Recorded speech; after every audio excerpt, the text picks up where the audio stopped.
What's up? Finally making another video. So I've been saying on the channel for a while now that I've really been wanting to get into movie reviews, stuff like that.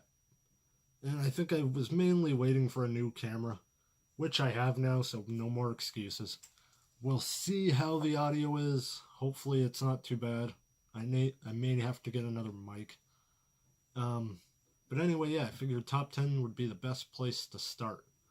So lately on Instagram, I've been seeing a tag going around for 10 horror movies you would show somebody who's not really into horror and you're trying to get them into horror. Which is actually a tough list, man. Like, I didn't know, should I do like top 10 horror movies I think are kind of the staples of horror? Like, these movies kind of define the genre. And I don't think that's the way I'm going to go about the list. I think the point of the list is like the title says. You're trying to get somebody who isn't into horror into horror.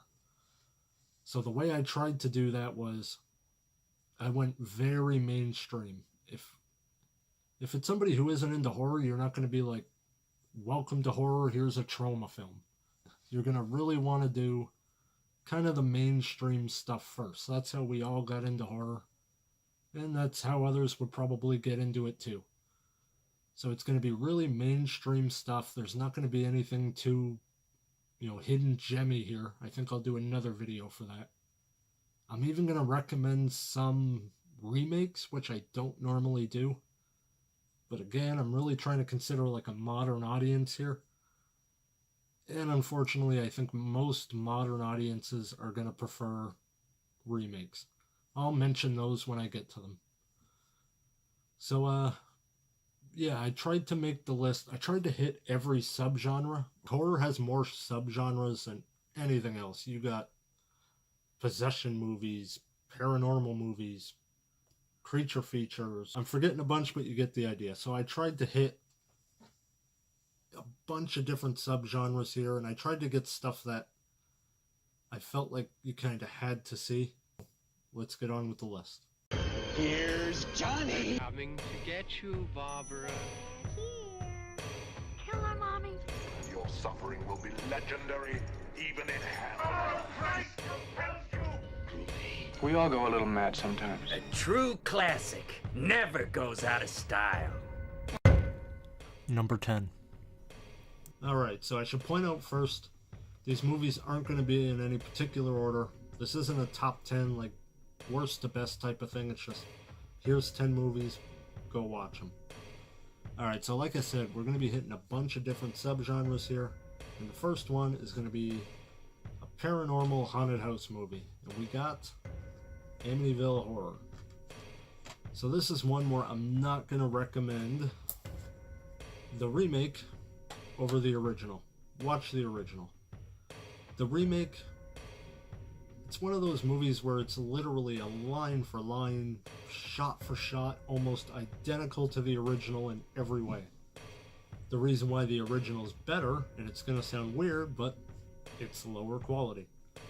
Some movies, and this is definitely one of them, where when you up the quality, they somehow lose their scariness or their charm. And there's lots like that. A lot of people will tell you that about Texas Chainsaw Massacre or Poltergeist. When you up the quality, it just somehow loses its realism. I don't know how it works, but it does. So anyway, for those of you who haven't seen it, I'm sure most of you have heard of it. I'm sure most of you know what it is. But, like I said, it's a haunted house movie. Family moves into a house. Is he the dad? I don't think he's the dad. I think he's stepfather. Anyway, he starts hearing voices telling him to kill the family. And that's all I'm going to give away. Go watch it. Number 9. Alright, and at number 9 we got Psycho. So yeah, you can't do a top 10 horror list without putting a Hitchcock movie on there. And, in my opinion, this is the best. The reason why I put this one on here, for people who aren't into horror, there might be a reason they're not into horror. Maybe they have given it a try. It's not quite their thing. The cool thing about Psycho is it doesn't play off like a typical horror movie. Honestly, it's much more of a detective movie. The problem with this is, though, I think most people know the ending nowadays, especially if you've seen Bates Motel. If you don't know, Bates Motel is a prequel to Psycho. But to sum it up, it's basically, like I said, a detective story. Somebody dies, I'm not going to say who, and it's about trying to figure out who killed her. I'm not going to say any more than that. For those of you who don't know the ending, or what the movie's about, I don't want to spoil it. But yeah, like I said, this one doesn't play off like a typical horror movie. There are some suspenseful scenes, and you would definitely put it in the horror genre. But again, it plays off a lot different. And if you haven't seen a Hitchcock film, you gotta start with Psycho. Number 8. Oops. So I had the camera set to follow my face. That was probably incredibly distracting. It should be gone now. Anyway, so like I said, we're going to be hitting a bunch of different subgenres.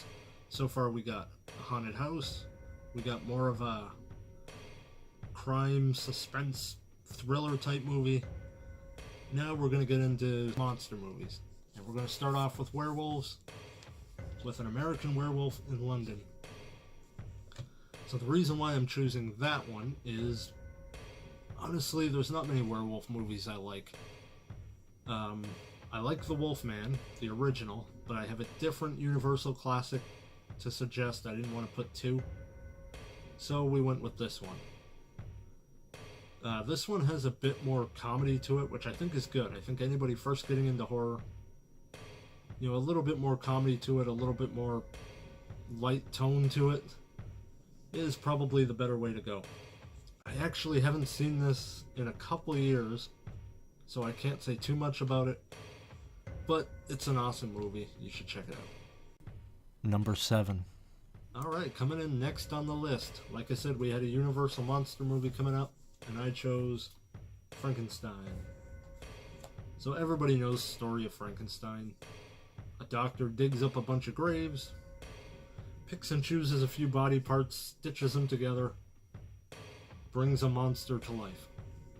But honestly, you can't put together a 10 list for people to kind of like, here, check out the genre, without putting a Universal monster movie on there. This is the movie that started all the other Frankenstein movies you've seen since, and in my opinion, this is the one that did it best. There's something about these old black and white movies. Honestly, throw them on around October, they just have this awesome atmosphere to them. That's kind of what they're known for. Old creepy castles and torchlight, and there's something about those more humble movies back then that just makes them so much better. Movies back then were much more about story than they were about special effects or being over the top. And honestly, this is one of the best. Now, a lot of people, and myself included, I guess, do agree that Bride of Frankenstein is the better movie. Honestly, I'd suggest watching both. It's one long movie, just split up into two halves. Bride picks up exactly where the first one left off. But honestly, even though Bride is probably the better movie, there's much more of a story to it. It'll be a story you've never really heard. You gotta check out Frankenstein first. Honestly, watch them both. Number 6. Alright, next, unfortunately, this is one where I'm gonna recommend the remake over the original, and that's Evil Dead.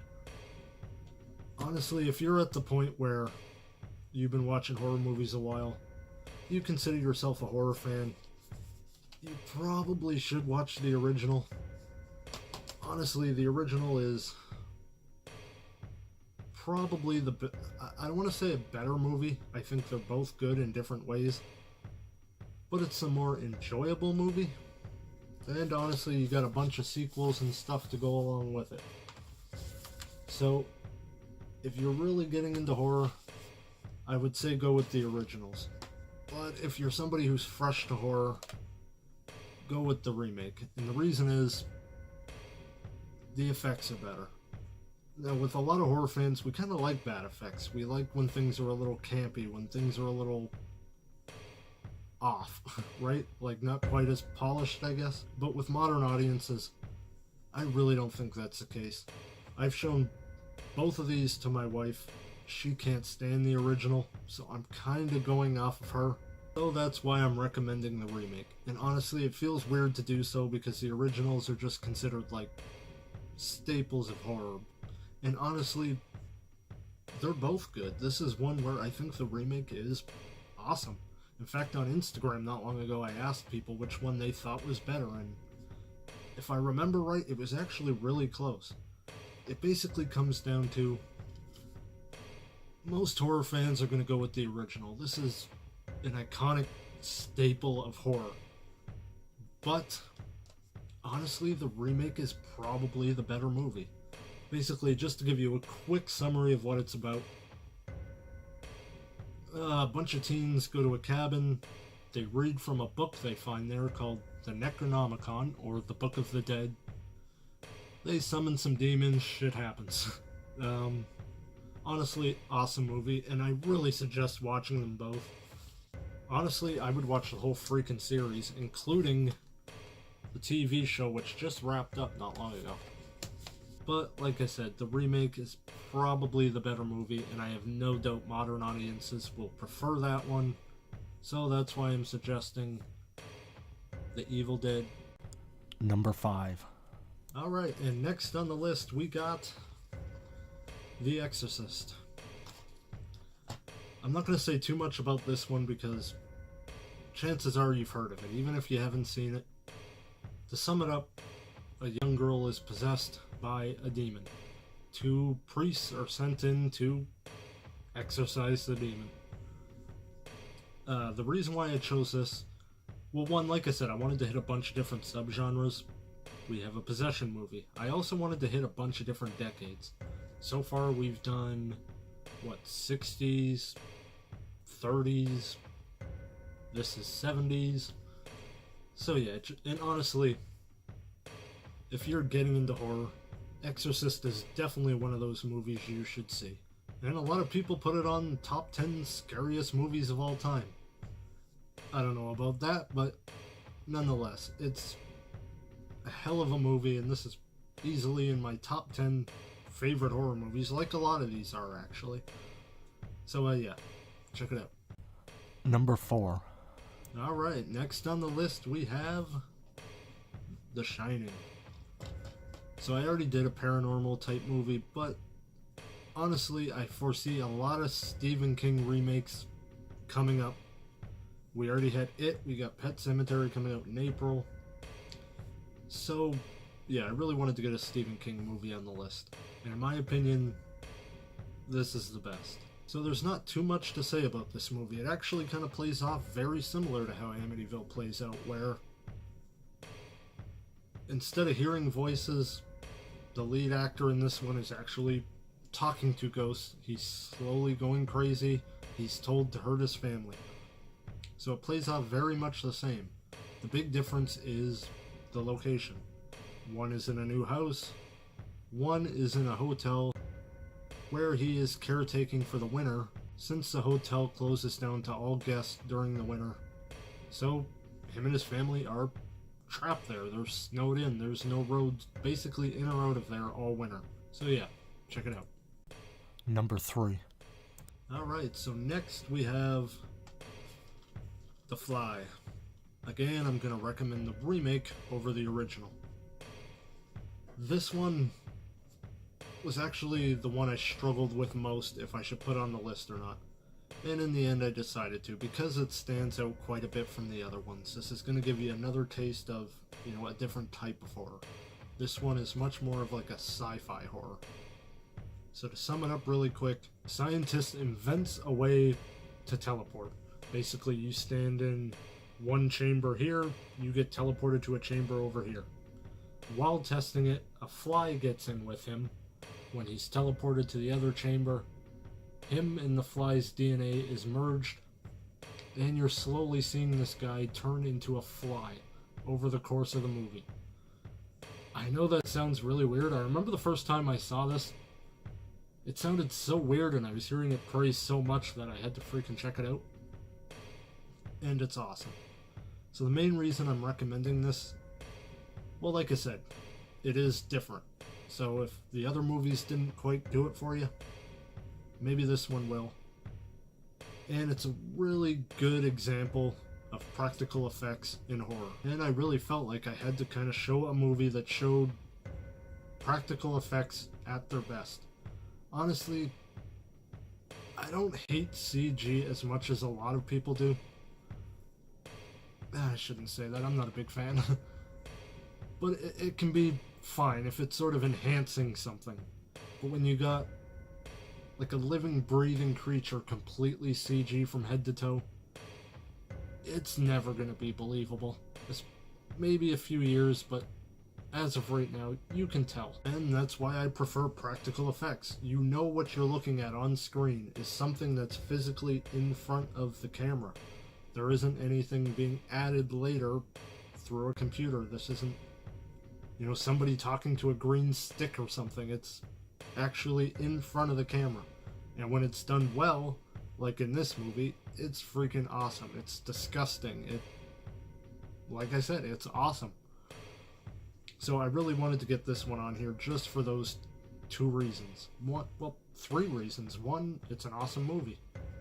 Hell, I'll give you another reason. It has Jeff Goldblum. Everybody seems to love him, so awesome movie, Jeff Goldblum.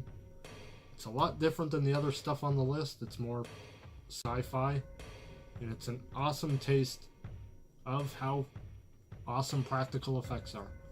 So check it out. Number 2.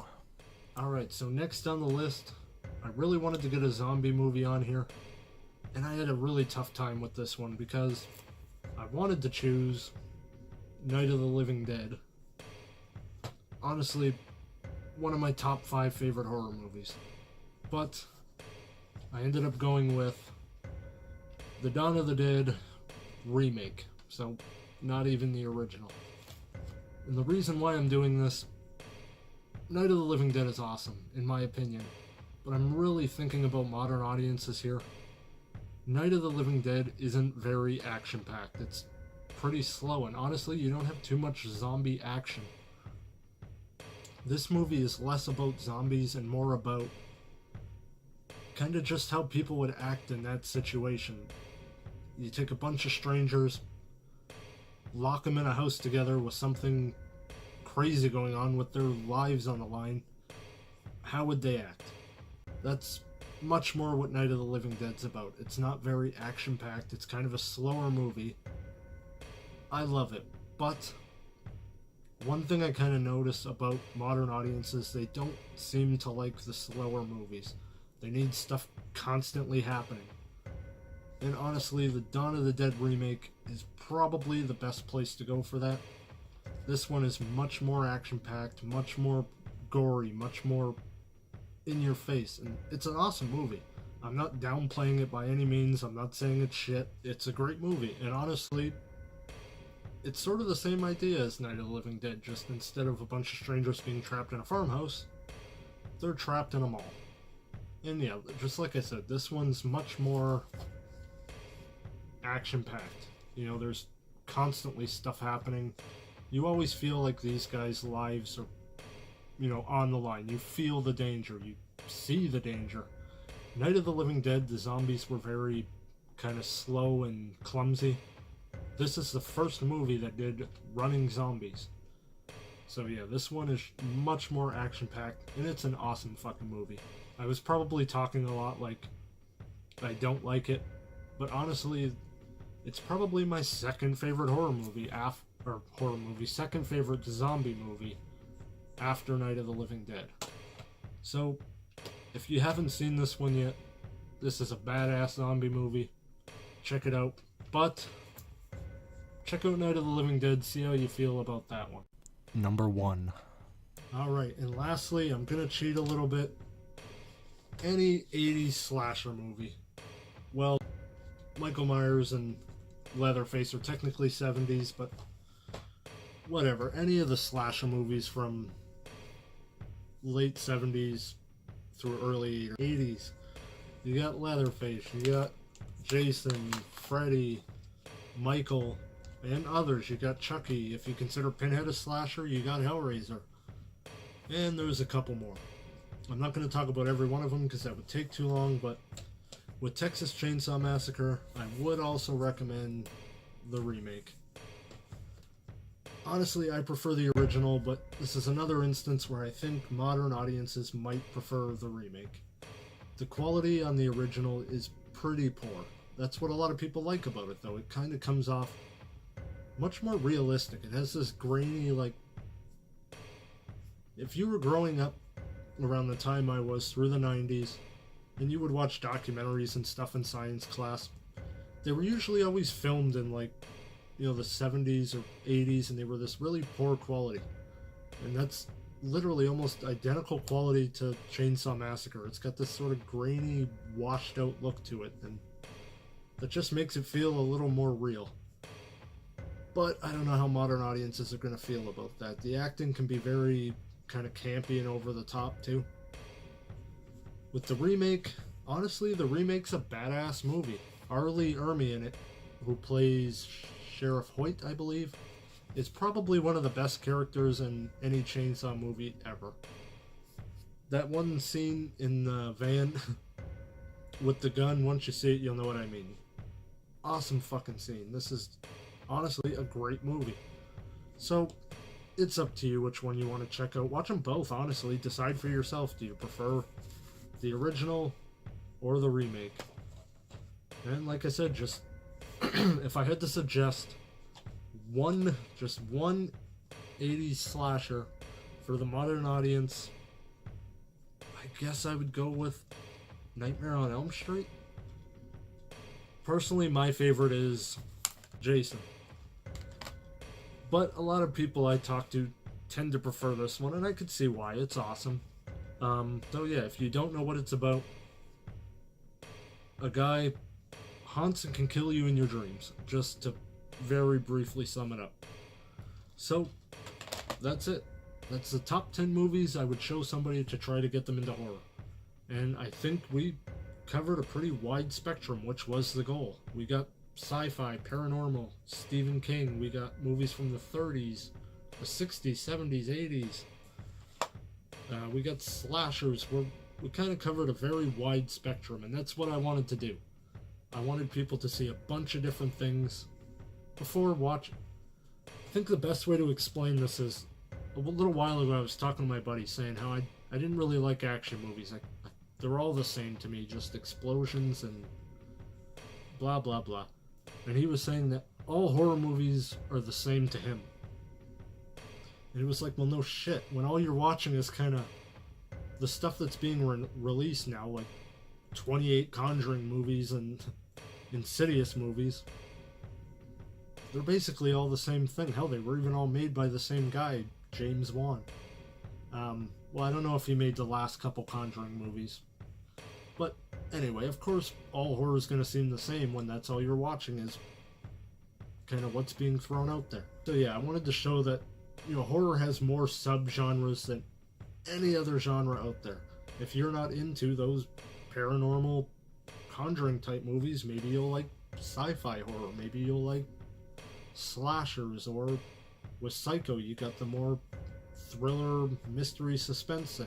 If you do, you got a lot of stuff to check out with Hitchcock movies. So yeah, if you're somebody who's, you know, never really gotten into horror, never really seen a lot of these, which would be surprising, I think most people would have seen, but if you haven't, check these out. I think this is a perfect place to start.